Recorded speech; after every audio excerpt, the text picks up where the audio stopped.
spells Rotary. R-O-T-A-R-Y is known on land and sea. From north to south, from east to west, he profits most who serves the best. R-O-T-A-R-Y, that spells Rotary. Thank you, Sigger. You're welcome. We appreciate it. And now if you will please join me in the Pledge of Allegiance. I pledge allegiance to the flag of the United States of America and to the republic for which it stands, one nation under God, indivisible, with liberty and justice for all. And now the Rotary four-way test. Of the things we think, say, or do, is it the truth? Is it fair to all concerned? Will it build goodwill and better friendships? And will it be beneficial to all concerned? And Bob Healy. And will it be fun? Thank you, Bob. Appreciate it. And now our invocation from Julie Kiesling. Let us pause now. Let's put aside our anxieties and our needs. Let us contemplate the things that unite us to all others in this world. 1, that our time on this earth is limited, that our bodies are fragile, but our spirits are strong, and that to experience love is a rare gift. Let us take time this winter to contemplate and to rejoice, and let us continue to serve others in our world in any way we can. Amen. Thank you, Julie. And now a visitation report from Joe Massey.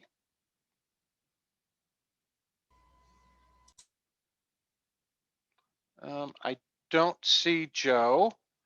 I do know that Jason Drain is having some surgery on his leg this week. So if we could just keep him in our thoughts, for a successful procedure. Does anyone know of anyone else in our club who could, Martha? Hey, sorry, I forget to change it to Marty. Ann Sullivan's daughter is doing okay. She's back home, that she didn't have to have surgery, and they are thrilled that it looks like she's okay. That's great news, Marty. That's wonderful. Anyone else have any news they'd like to pass along to the club about any of our members? Okay, well, as always, if you hear of anything, please let us know. You can get in touch with any of the board members or Joe Massey, who's heading that effort up for us. Our school of the week is PB Young Elementary School. And our rotation scribe today is John Cameron. So please speak loudly and clearly, and we'll get an accurate record of what's going on in the meeting. Some good business. Sigger Whitaker, you have a Paul Harris Fellow to bestow upon one of our members. I certainly do. One of my favorite parts of being the foundation chair for our club is that you all are so very, very generous to the Rotary Foundation. And I'm the one who gets to tell everybody what you all have done. So today I'm delighted to announce that Sally Hartman is now a Paul Harris Fellow +2. And thank you so much, Sally, for all of your contributions to the Rotary Foundation. Thank you, Sally. Walt, would you like to tell us a little bit about the service project we have at the food bank coming up? Yeah, I can do that.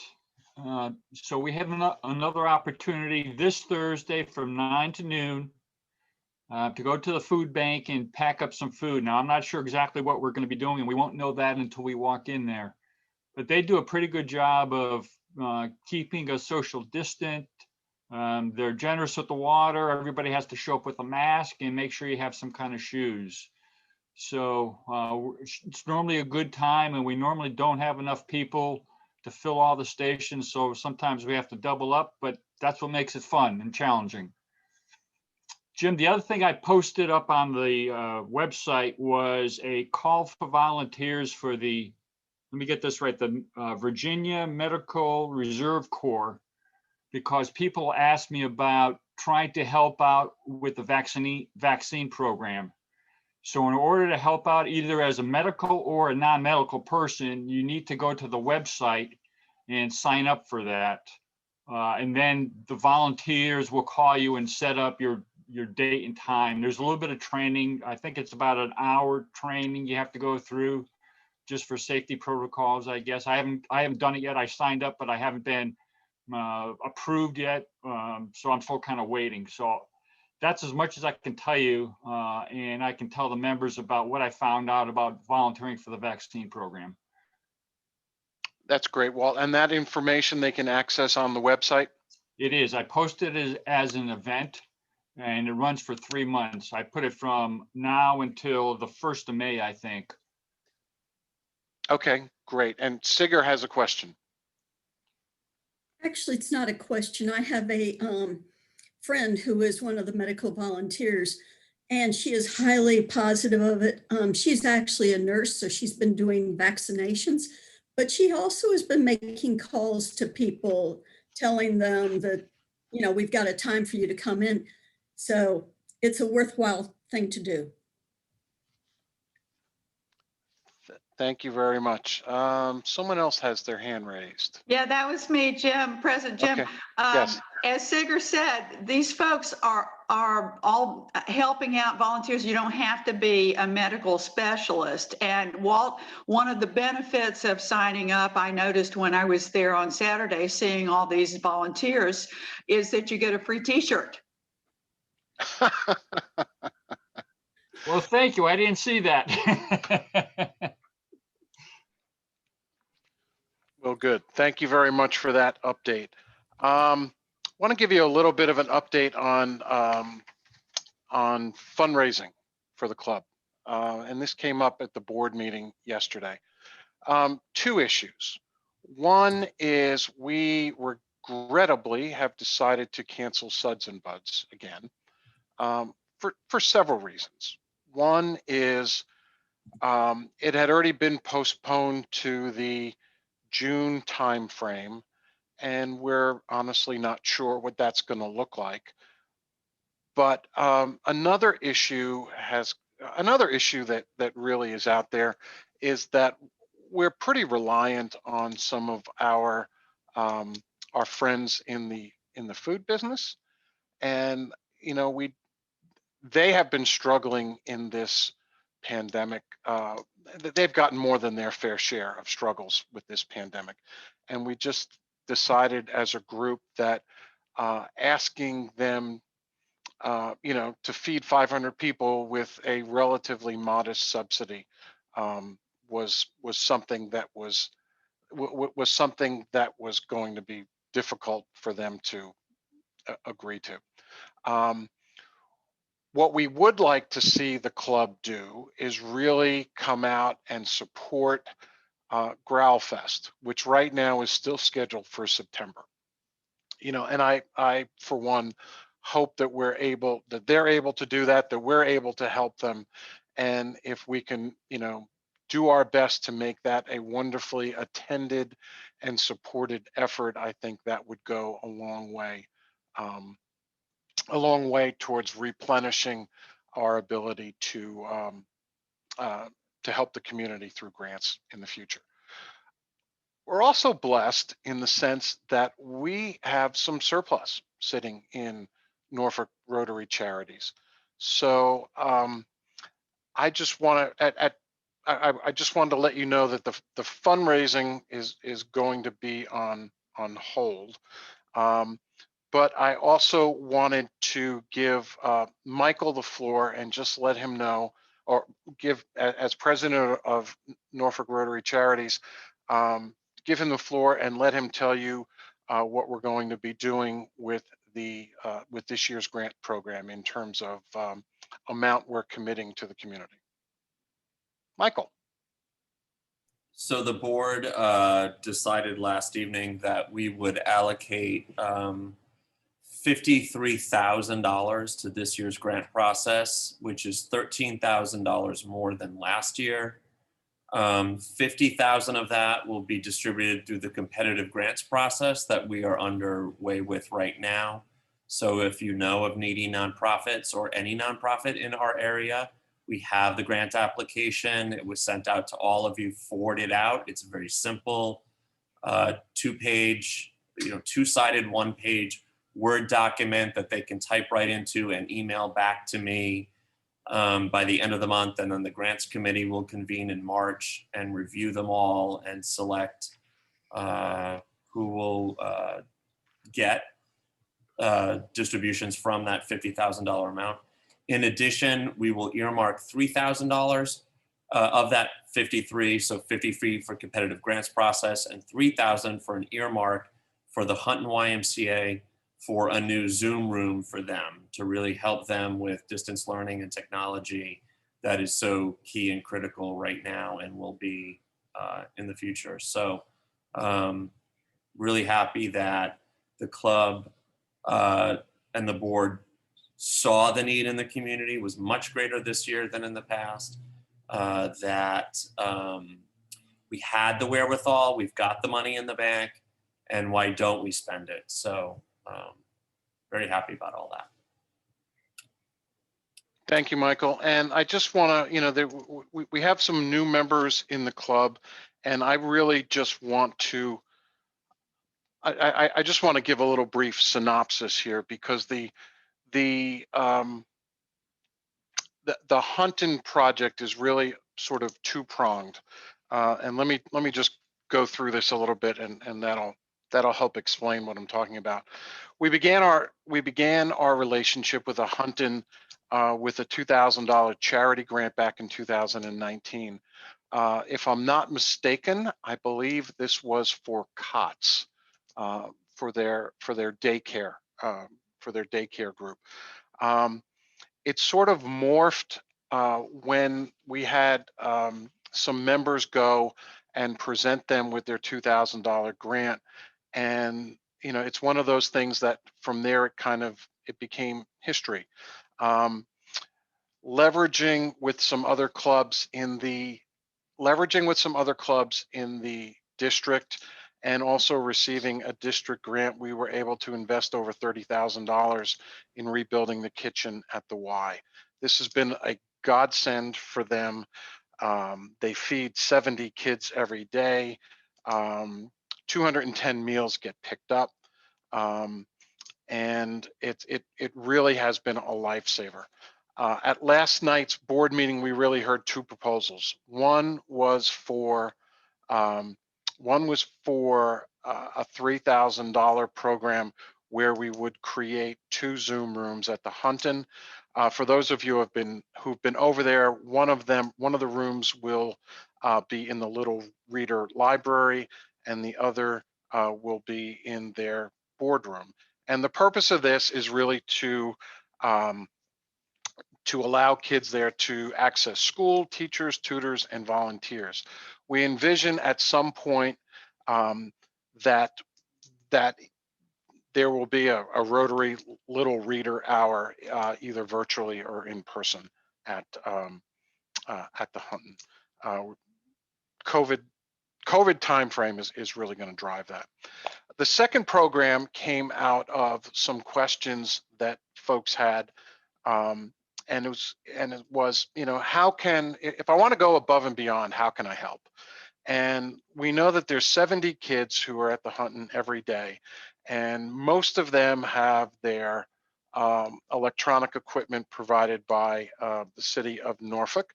But with 70 young kids, there's always some who forget or some who have malfunctioning ones. So one of the requests that the Hunton had was for 10 Surface Pros to be used as backups, and also for some other programs that they have available. Our $3,000 includes funding 2 of these. We've already had a number of members who have donated who have donated on their own to increase that number towards the 10 that they have requested.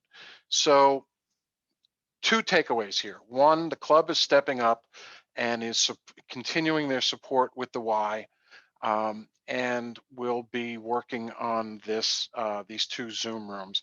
And we're also offering the opportunity to other Rotarians, if you want to, I know this is an important project for lots of folks in our club, and an important cause. And if that's something that you would like to add to, feel free to, sponsor one of these Surface Pros or sponsor a portion of one of the Surface Pros.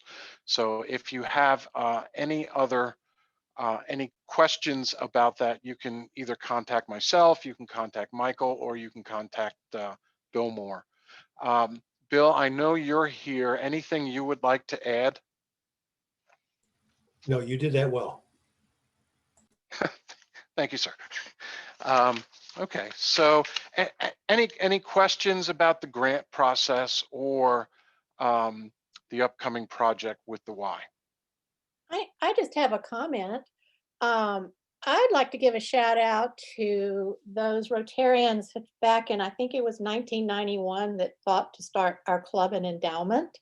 We're one of the few clubs that has our own, and it's nice to know that it does help underpin what we're able to do. So I think that was under Mark Shaw's watch. One thing, one of the first meetings I went to when I was a new Rotarian, we had one of our senior members get up and basically tell the story of the inception of the foundation. And I think Mark Shaw is on this. So Mark, I just want you're now on notice that we may give you a little 5 or 10 minute block of time to refresh our memory and to tell that story to our newer members. So thank you, Sally, for bringing that up. Oh, you're welcome. Because I think it was 10 or 15 members that each put 1,000 in or something. And it's at the community foundation where I did work. And by the time I left, it was a rather nice size, and people continue to add to it. But if somebody had to have thought to have started it all those decades ago. Yeah. Thank you. Thanks for bringing that up. Any other comments or questions? Okay, well, let's move along with fines and happy bucks. So I have, first off, I have some happy bucks. I have happy bucks for Pam for putting together the pop-up social last Friday. It was a very good time. It was a lot of fun. And so I have happy bucks for that. And I also have 2 fines. And these fines are for, I'm going to call them the geekiest Rotarians that we have. There was one question, it was so geeky, I don't even remember it, but the 2 things that I do remember are who answered it correctly. And it was Joe New and Lorna Cochran. Both answered something about what some god-awful long name, how many sided object it was. It was And a dodecahedron. Well, you just got fined too. So now I have 3 throwing in some fines for geekiness. So Joe New, Lorna Cochran, and Pam Tubbs are fined for being our resident geeks. And Joe New, please tell us how much you're paying in this fine. I suggest if I'm gonna be a geek, I'm gonna pay $3.14. See how that represents pi. And I think that would be fitting for Lorna and Pam also. Well, I'm willing to go $12, $1 per side. Because you got the right, yeah, okay, Okay, fair enough. Well, I had the answers because I was Right. leading the trivia game, but $12 sounds good to me. Okay, all right. Does anyone else have any good news they'd like to share with the club? I got some happy bucks.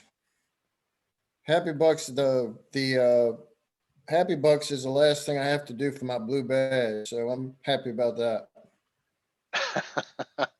Way to go. Go, Mike. So we get to exchange badges for you. That's wonderful. Thank you. Thank you very Julie much. Kiesling. Jim, Julie Kiesling. Julie. Yes, Yes. I am happy because this week the Chrysler Museum is going to open a new exhibition. It's called Americans in Spain. And while you might think it's American painters, it also includes major Spanish painters. It's quite a varied collection. I haven't had the training yet, but I've read all the labels. And I think it's going to be a very interesting exhibition, and I highly recommend it. If you want to go on the weekend, though, you have to go online to register. Normally during the week, you don't have to, they don't hit capacity. But if you want to see it, it'll open Friday. But if you want to see it on the weekend, please go online to get registered. Thank you. Thanks, Julie. Jim, I think Willett's trying to unmute. There he goes.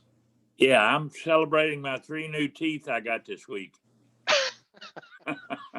Bucket tooth. So that's happiness per tooth, Bill. Right. Okay. I'll pay up, no problem. Okay. And All right. if you all remember, you can mail a check in, you can mail cash in, or you can use our club's Venmo. I'll pay put your fine. $6 happy in for the 6 inches of snow I got to shovel this weekend because I went up to Jersey to take my mom for her COVID shots, and I got 6 wonderful powdery inches of snow just to celebrate winter on top of the 20 that you got last weekend. So $6 going in for that. Thanks, Jeff. Jim? Yes. Jay, good to see you.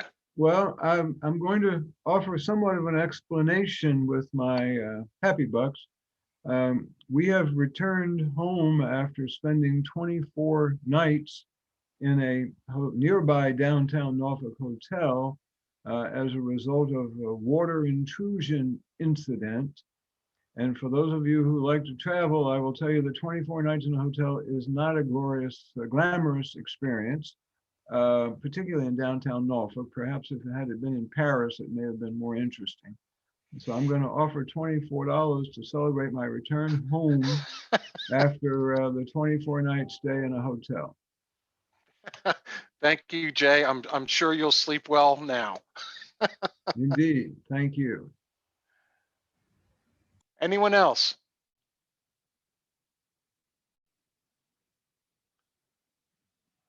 All right, then. Let's move right along. Our vice president in charge of programs is Lori Harrison. And Lori, you have the floor. Thank you. I want to introduce our Rotarian of the day. It's Jim Sell, and Jim has been a Rotarian for 30 years, and he did it over a 50-year period. So you can ask him more about that later, but he was 28 when he joined the Rotary Club. And his favorite part is going from table to table and meeting new and interesting people. And his fun fact is that he has had 4 red badges. He had 1 in West Virginia, 1 in New Jersey, and 2 in Norfolk. So you may hold the record for that one, Jim. But thank you for introducing our speaker today. Thank you, Laurie. I do have the pleasure in introducing our speaker, who has an amazing resume and with some stunning footnotes that if you digress during the body of it, hold on to the footnotes and you'll be right back into the program.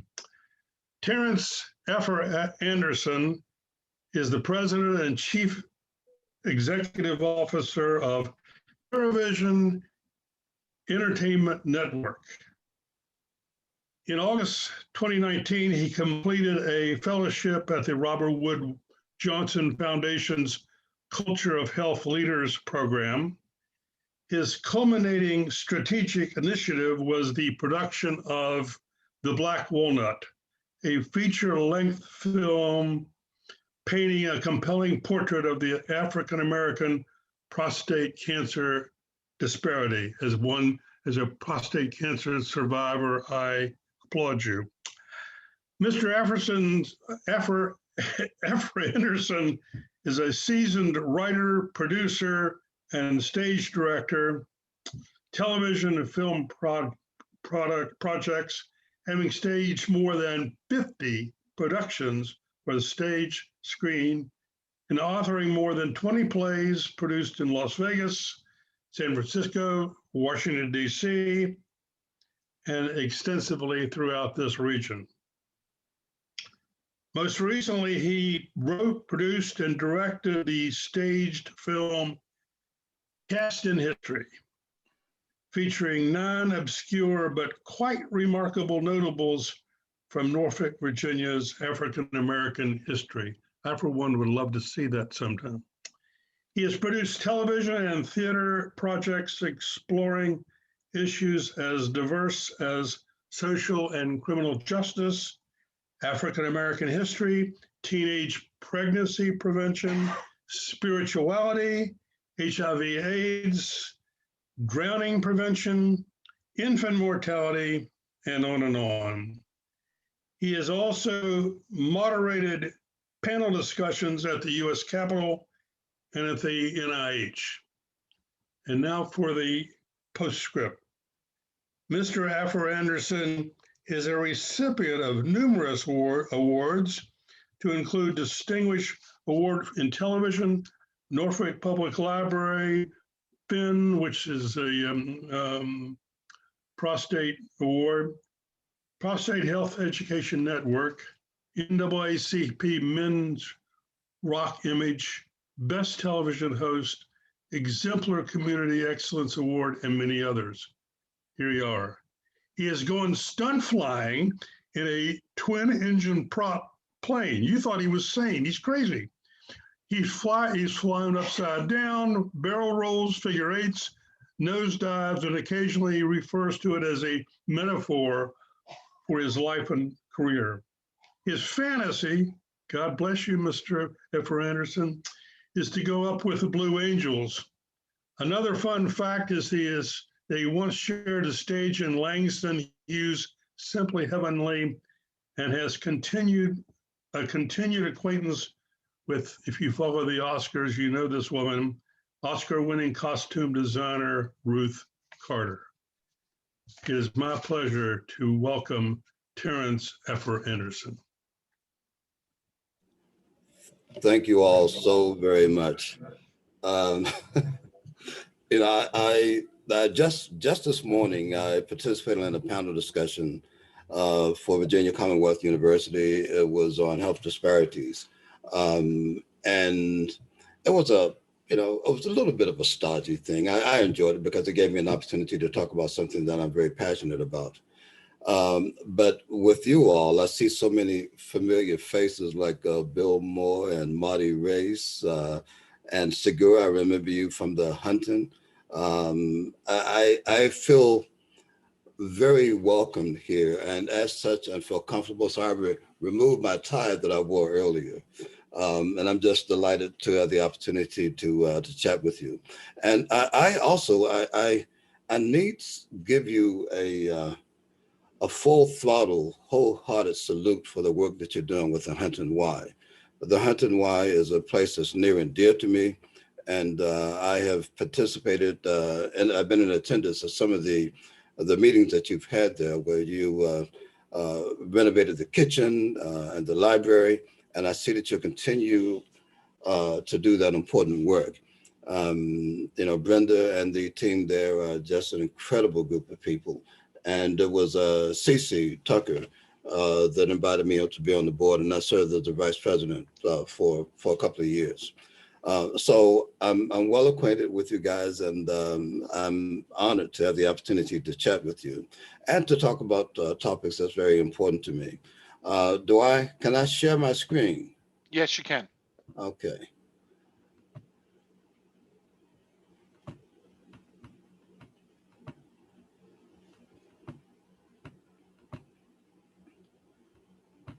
Looks good. Good. Okay. I was speaking earlier of, I am going to talk about health diversity and criminal and social justice and so forth, but I was speaking earlier about adversity, and it occurred to me this morning, in as much as this is Black History Month, and I'm going to be really focusing on health disparities, one of the things that for myself, and again, I think my father was the greatest example of that for me. I saw adversity and challenge as opportunity. And it occurred to me this morning that that is something that is in my genes because of my African-American heritage. And African-Americans have faced all kinds of challenges and inequities, but despite it, we have risen to great effect and to great success. And there are some people, Elizabeth, you're talking about health, that I wanted to take just a moment to share some information with you. This woman, Rebecca Lee Crumpler, Dr. Rebecca Lee Crumpler, she was the first African-American woman to become a physician in the United States. John McCune Smith, born in 1813, earned his MD degree at the University of Glasgow in Scotland. He opened the first African-American pharmacy that was on Broadway in New York. Dr. Eliza Ann Greer, she was born a slave. She was born in 1864, right after the Emancipation Proclamation, but she was born in North Carolina and they didn't recognize the Emancipation Proclamation when she was born. But she went from being born a slave to becoming the first African-American to practice medicine in Georgia. Vivian Theodore Thomas, some of you might have seen the movie, the HBO movie, Something the Lord Made. That movie was based on Vivian Theodore Thomas. He was not a doctor. He was not able to pursue a degree, but he was a laboratory supervisor at Johns Hopkins. And he supervised a lot of procedures, to include a surgical procedure that was designed to treat blue baby syndrome. Sarah Garland Boyd Jones, first African-American woman licensed to practice medicine in Virginia. She passed in 1905. And the Norfolk gentleman, Alexander Thomas Augusta, MD. He was born in Norfolk and was the first African-American to earn the rank of surgeon in the U.S. Army. I felt that in as much as we were I'm going to be focusing principally on health disparities today and health inequities. I wanted to make a reference to these six obscure people in medicine that work in that arena, I said 9 because I'm also working on, someone made a reference to Casting History, the project that I recently finished with Tidewater Community College. It is a project that I was commissioned in 2005 to write. I was commissioned by the city of Norfolk to write, produce, and direct something focusing on local African-American history. We staged it at the Attic Theater, and recently Tidewater Community College asked me if I had something that we could do as all of us were navigating COVID. So I resurrected that particular piece, and it is on my website. Casting History is on my website, and I'll give you my web address at the end of the presentation. Casting History, as well as another piece called The Phoenix and the Ashes. The Phoenix and the Ashes chronicles the 1926 abduction of Father Vincent Warren by the Know Nothing Party. Father Warren was the rector, the pastor at the St. Joseph's Catholic Church and School. That happened in 1926. Some 24, 30 years later, I started attending St. Joseph's School. Born in 1950. I was not baptized. I was baptized at the church as well, but born at home. And so, again, I made a reference to Casting History only because I stated just now that these were 9 people, but there are 6 people here that are of critical note, I think, when it comes to medicine. The presentation that I'm doing today is, I'm calling it Illuminating the Invisible Man. And that is a direct reference and deference to Ralph Ellison's award-winning book, Invisible Man. And this is a line from the main character. The main character in that book does not have a name. He's simply referred to as the narrator. And he's talking about his experience as an African-American man feeling invisible. He says that when they approach me, they see only my surroundings, themselves, or figments of their imagination. Indeed, everything and anything except me. He felt very much invisible. And I use this as a theme for this presentation I'm doing this morning. For African-American men, being invisible comes with alarming liabilities and disparities.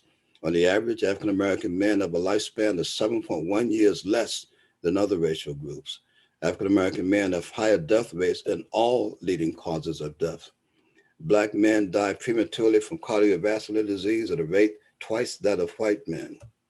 African-American men are 5 times more likely to die of HIV/AIDS.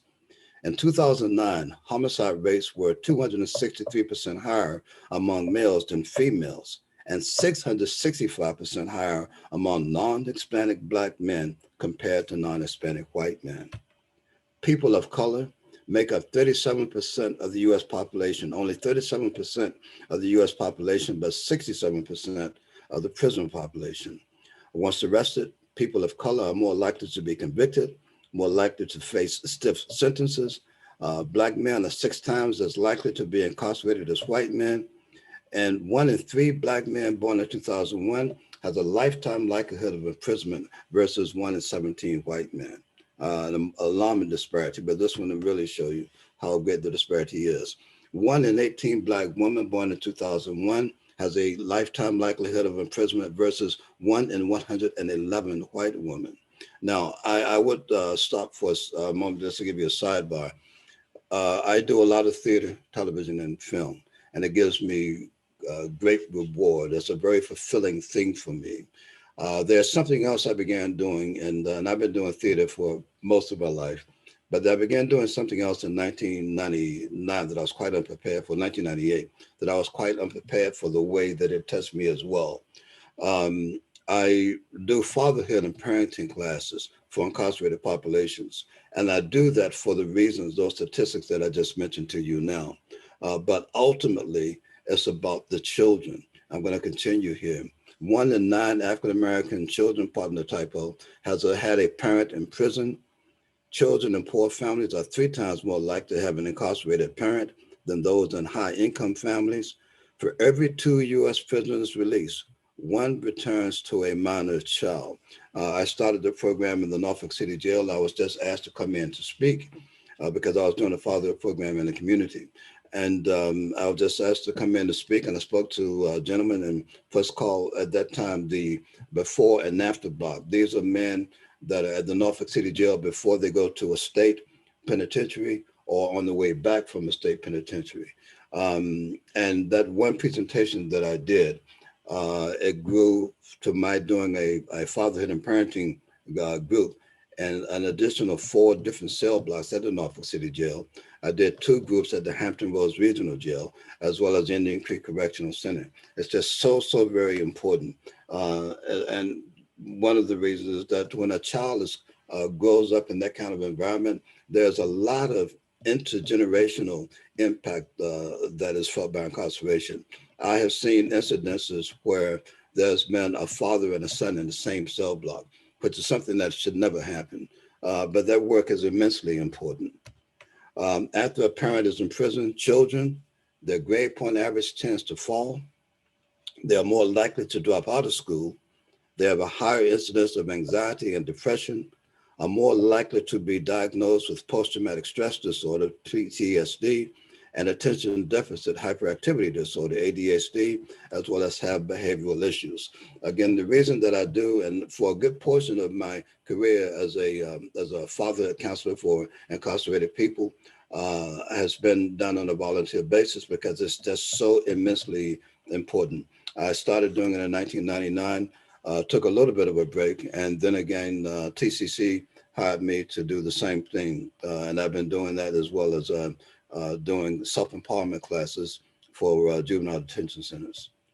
And so again, I use theater, television, and film to chronicle the African-American experience and to enlighten general audiences.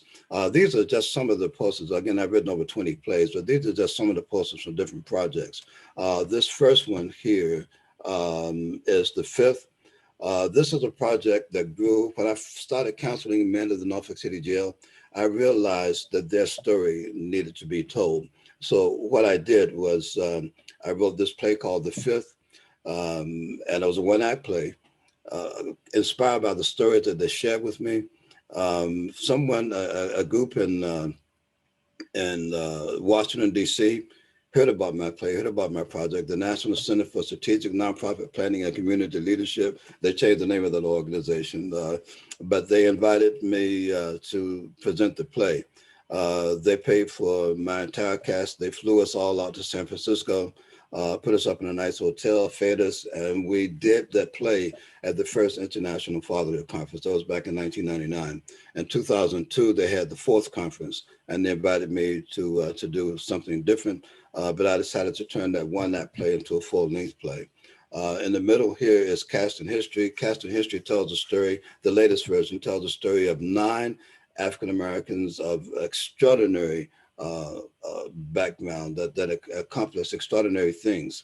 I made a reference to the documentary that I'm doing on the renovations of my church. Cast in History, I didn't know this at the time when I wrote this thing in 2005 originally. One of the characters that is portrayed as a woman by the name of Mary Lou Vester. She was a spy during the Civil War. Many of you know the story of the Monitor and the Merrimack. But it's more appropriately called the battle between the Monitor and the CSS Virginia. The Merrimack was originally a Union ship that sank in the Norfolk Harbor on the Portsmouth side. The Confederates raised it and turned it into the ironclad, the CSS Virginia. Mary Lou Vest worked for one of the engineers that converted the Merrimack into the Virginia. She secreted copies of the plans all the way up to Washington, D.C. She traveled to Washington, D.C. during the Civil War, got an audience with the Secretary of the Navy, Gideon Wells, and shared those plans with him. I'm so very pleased and proud to report that Mary Lou Vest used to go to my church, St. Mary's, the Basilica of St. Mary, the Immaculate Conception. Here is a retelling of it's called The Phoenix and the Ashes. It's a retelling of the 1926 abduction of Father Vincent Warren. This here, Beneath Tempest, is a fundraiser that I did for hurricane relief. Railings is the story of a HIV positive teen runaway who encounters the spirit of a 19th century cowboy on a freight train who helps him deal with his whole experience. This is probably my most popular show. It's Hiram and Nettie. Hiram and Nettie is a love story between 2 slaves. It had its beginnings as an operetta, staged at the Somerset Plantation in Crestwell, North Carolina. I eventually turned it into the opera, the musical drama, which has been staged in Las Vegas twice. I just wanted to show you quickly just a few PSAs. This particular public service announcements deals with date violence. And I want to show this to you because if you have any familiarity with public service announcements, they go on the air most often without the producer having to pay anything. This particular public service announcement was played during NBA and NFL playoff games, as well as the 2006 Super Bowl.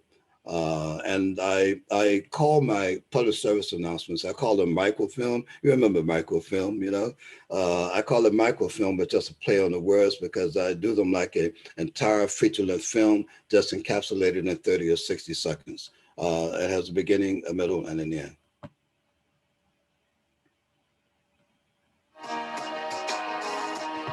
Can you hear it? Good.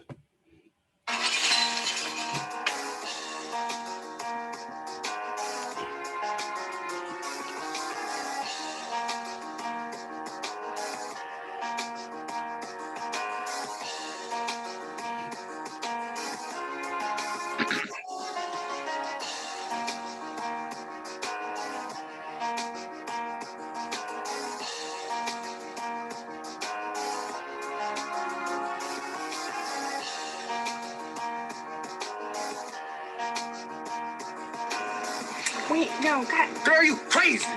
Get off my car. 1 in 3 high school females have experienced date violence. Do you know the warning signs? Does your child? Contact the Norfolk Department of Public Health. Daddy. Okay, you see, I was working at the health department at that time. Got to go forward to the next one. This is something else produced at the health department. I wrote, produced, and directed it. Wavy TV 10 shot it for me. Michael, I wanted to talk to you, but you're always texting that girlfriend of yours.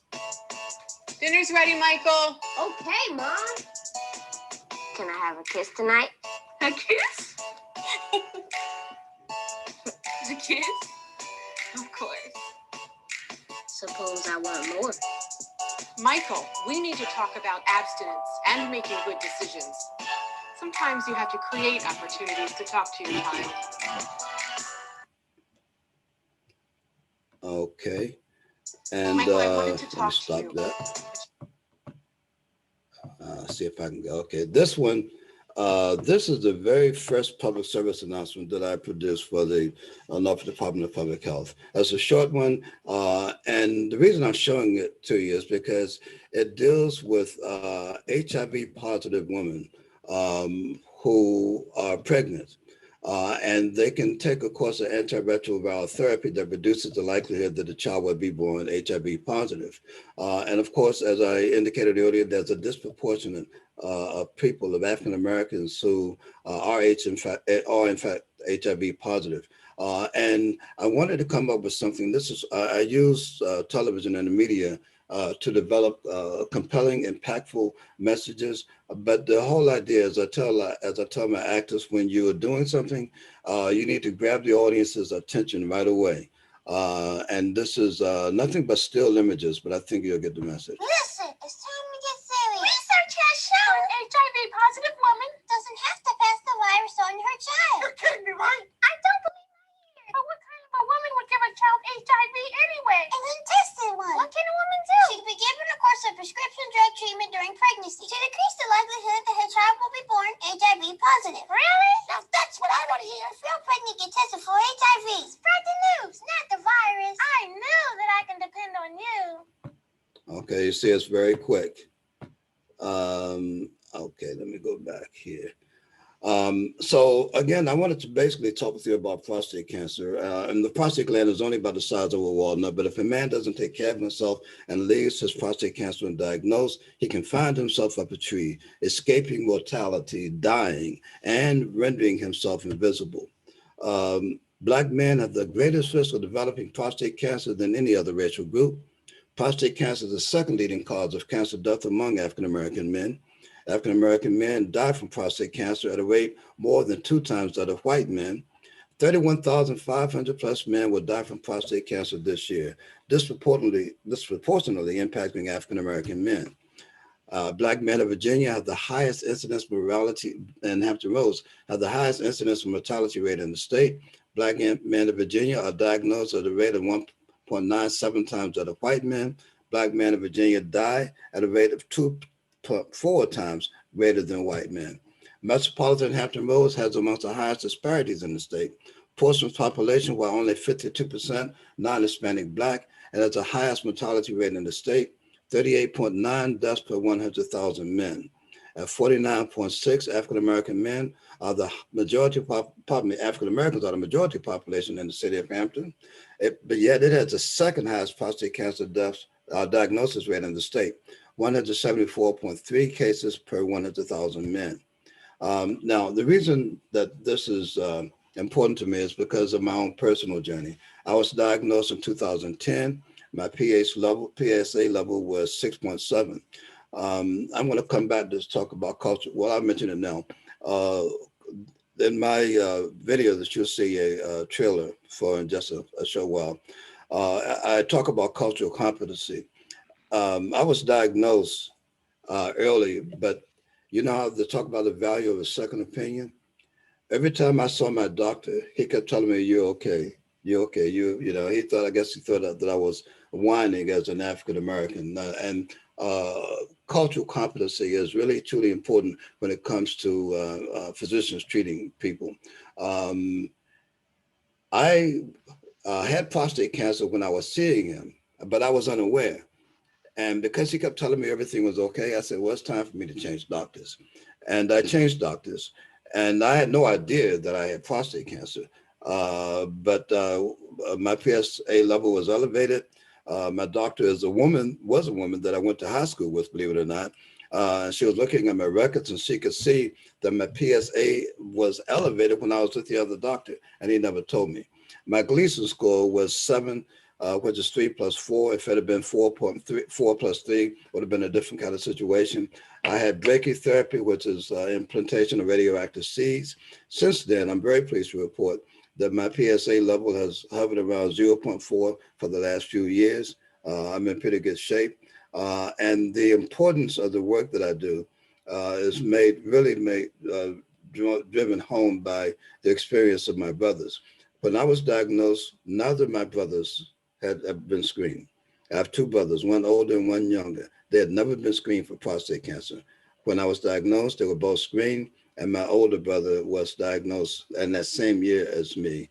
If I hadn't been screened and was diagnosed, he probably would have never known. Prostate cancer is a slowly developing cancer, but it can kill you if it's undiagnosed and it metastasizes. Symptoms not often present in the early stages. Can be weak or interrupted flow, stop and going, sudden urge to urinate, frequent urination, trouble starting the flow of urine, trouble emptying the bladder completely. I'm going to jump through some of these things here. There are 2 tests. One is a prostate-specific antigen, the PSA, which is a blood test. The digital rectal exam, which is a tactile exam, and a lot of men are resistant to having that exam done because it's kind of invasive. The doctor inserts a finger to the rectum to check the prostate gland. And they're just checking for any kind of abnormality, a bump, a nodule, hard in places, tender, etc. And there are different treatments, watchful waiting, because it is a slowly developing cancer. If someone around age 70 is diagnosed, oftentimes they will watch to see if that cancer is, if it needs to be treated. There's also, of course, surgery, the different types of surgeries. There's the radical prostatectomy. For myself, I had the brachytherapy, which again is the implantation of radioactive seeds, which is a form of radiation therapy. There's proton beam radiation, hormone therapy, chemotherapy, biologic therapy, which is using living organisms, bisphosphonate therapy, cryosurgery, and high-intensity focused ultrasound. Okay, now getting to the film. The Black Walnut film, again, is a film highlighting the African-American prostate cancer disparity. It was a part of my strategic initiative of the Robert Wood Johnson Foundation Culture of Health Leaders Program. It's a 3-year program. I always encourage people to apply for this program. It's pretty exceptional. I was in the first cohort, the first ever cohort of the Culture of Health Leaders Program. It was very competitive. They had some 800 people apply, and I was one of 40 that was accepted. And you'll be pleased to know that I was the only one from Virginia that was accepted in that first cohort. The film was shot and produced entirely in Hampton Roads. It features 9 prostate cancer survivors in the film in dramatic roles, chiefly portraying themselves. Now, the story itself, the main character is fiction, and I did that because it provided me with a platform to really deliver all the messages that I could rather than focusing on one particular person, one particular story. But what I did was I supplanted that with the stories of real prostate cancer survivors, again, chiefly portraying themselves. The film premiered in Washington, D.C. at the graduation of the Culture of Health Leaders Program. I was invited to show it at the A. Philip Randolph Institute Community Education Gathering in Minneapolis. And then the University of Alabama, Birmingham, invited me to show it at a huge event that they were holding in Bay St. Louis, Mississippi. And the whole idea of the project is to collaborate with community partners to recruit individuals as ambassadors to continue to spread the word. These are some of the quotes, the reactions that people have had to it. They found and by the way, these quotes pretty much come exclusively from community health workers that work expressly in cancer. Again, these are folks that spread out throughout the Southeast, through the University of Alabama at Birmingham. They work throughout the Southeast and they focus exclusively on cancer. So the story proved pretty impactful. Now, I'd just like to show you this trailer. It's a preview of the film.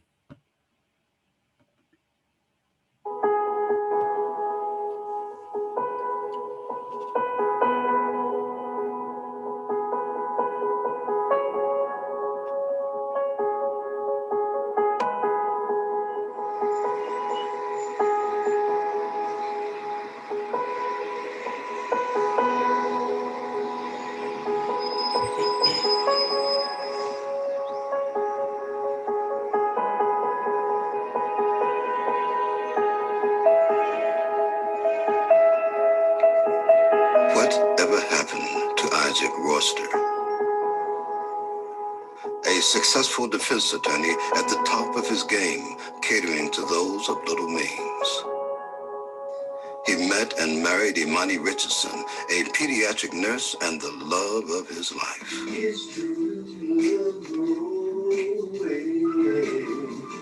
Let's go, let's forever. When I laid eyes on you, I realized that magic lives between heartbeats. And my heart skipped a beat, creating a space that only you can reside. To new beginnings.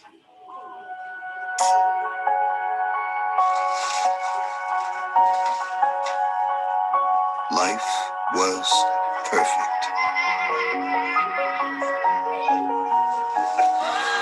Oh my God! Isaac! You still amaze me, Isaac. How do you continue to peep into my dreams? Yes, Isaac couldn't ask for more. He had done everything right. Summa cum laude undergraduate at an HBCU, top of his class at an Ivy League law school, partner in a prestigious law firm. He was covering all of the bases. Thank you. I love you. So he thought. I'm sorry, baby. It must be the stress from this new court case that I have. Honey, stress can cause a host of illnesses. I mean, Isaac, you've had some other things going on for a while now. You need to see Dr. Brett. I won't take any more excuses. Okay. Okay, I promise. Because I know if I don't, you're going to take me to court behind this. Your subpoena is over there in that nightstand.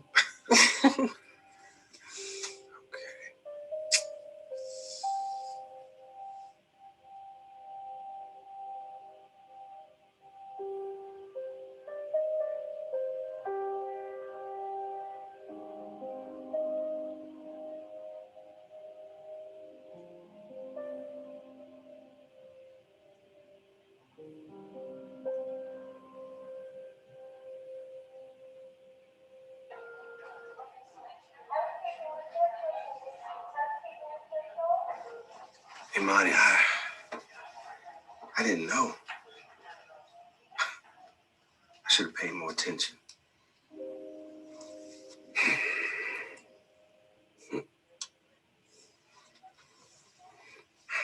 Hey guys, come here.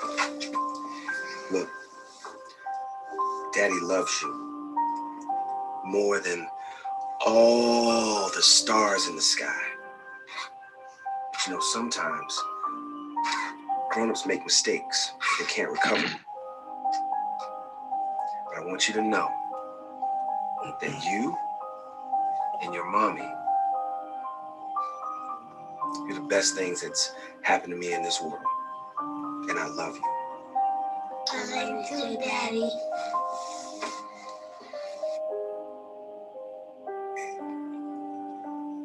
There is a health scourge disproportionately impacting Black men in America. But Isaac listened. He listened to Imani, and eventually he did what he was supposed to do.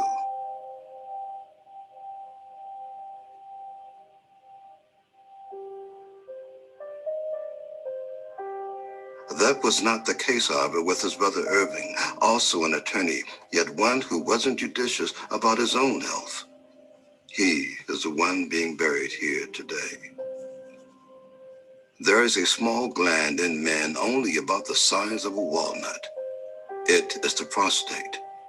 If cancerous and left untreated, it can take down mountains. African American men are at the greatest risk. Isaac Worcester's story is just beginning. This is a tale of the Black Walnut, coming soon.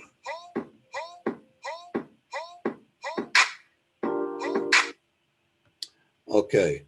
The whole idea about that was to show, and I hope you saw that, maybe you thought in the beginning that Isaac was the one that was being buried, but it was actually his brother. And the whole idea was to show that the disparity of what can happen when you don't even take care, when you don't take care of yourself, that simple disparity that's self-imposed. And I would also share that what you just saw was produced. I wrote, produced, and directed it even before I had written the screenplay. I planned to do a completely different story, but I was on a deadline. I had to turn something in. So I wrote, produced, and directed this trailer, and then I wrote the screenplay.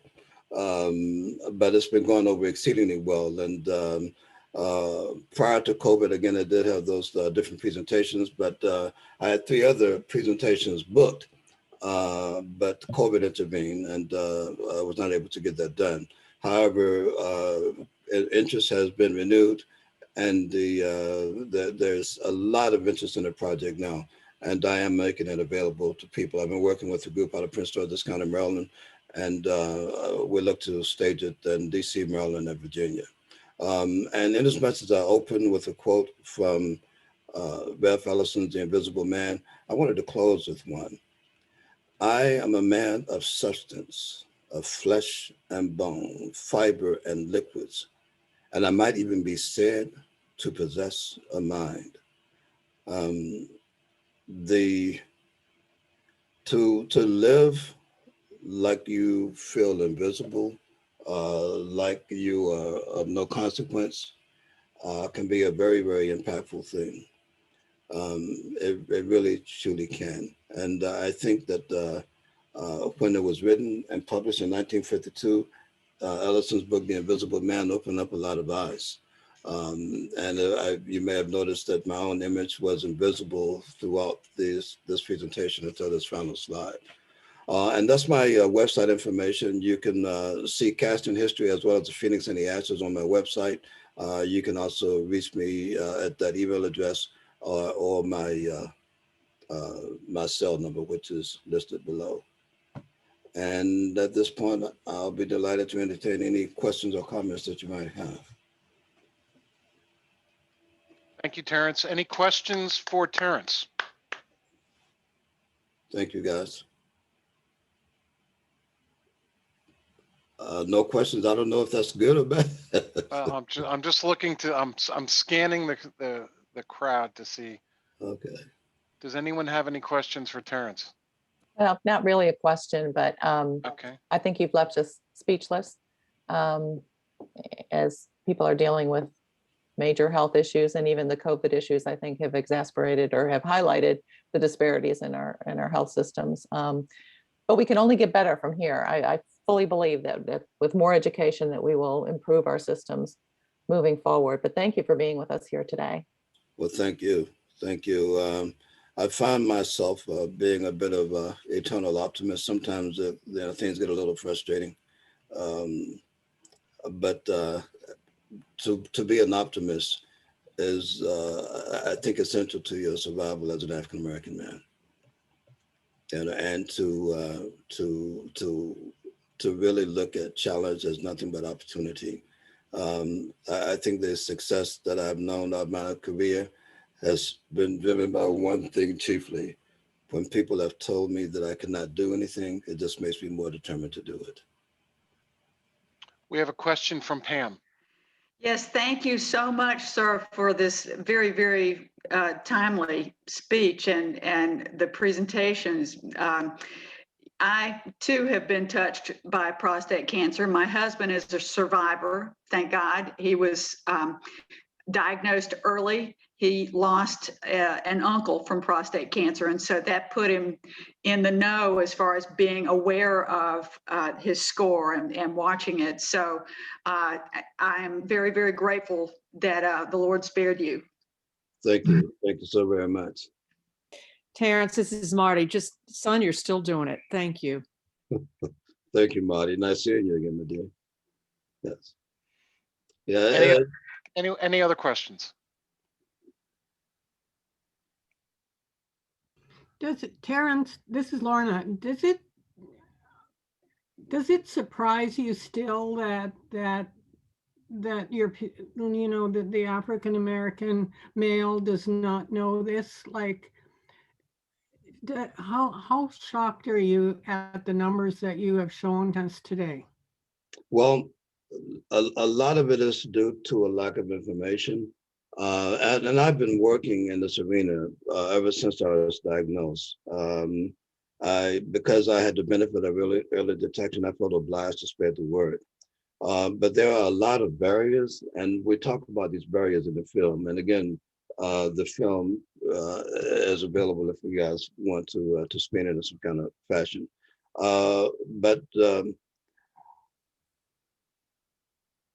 There are, one of the barriers is something that all men encounter, and that's the digital rectal exam.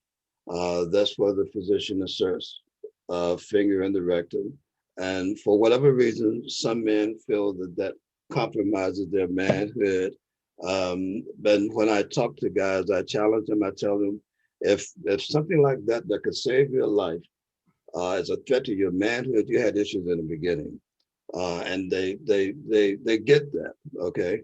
I also, I'm gonna come back to your comment, something the Lord made.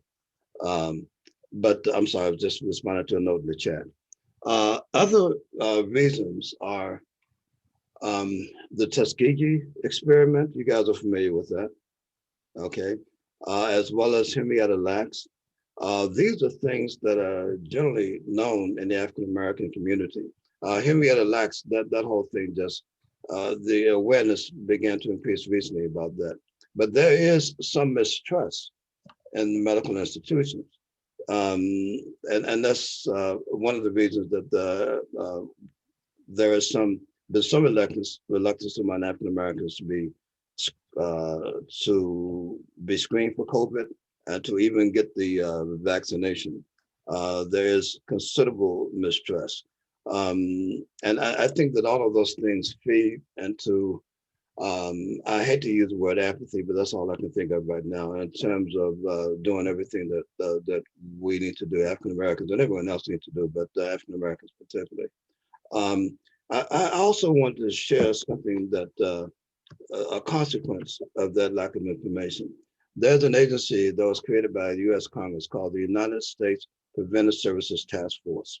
And they make recommendations alternately on different types of medical conditions.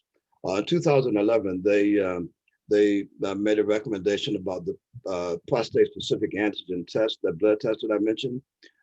They were saying that the test is being done too often, that it's causing unnecessary worry, it's causing unnecessary treatments, and that consequently a number of physicians stopped doing that.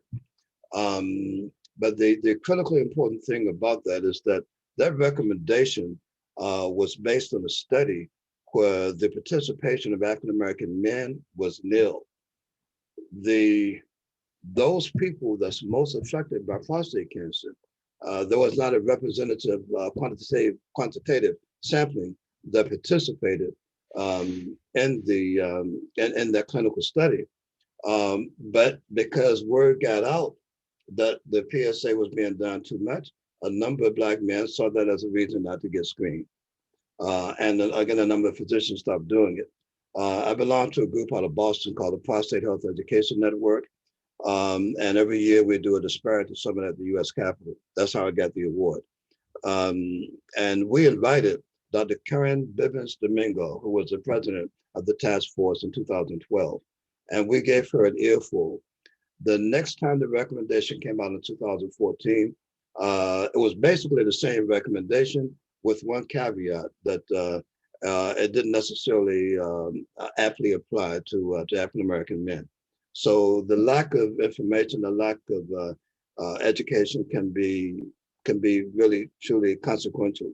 The whole idea of the film is to recruit African-American men, prostate cancer survivors or not, to recruit them all as ambassadors to spread the word about the alarming prostate cancer disparity. And it really appears to be working. Even in the film, there were people that had not been screened for prostate cancer. While working on the film, they made sure that they got screened. So it's already shown to work to some great advantage. Terrence, thank you very much for a wonderful presentation. Thank you, guys. It was enlightening and informative, and I love your passion on the subject. Well, thank you. I see some notes in the email in the chat.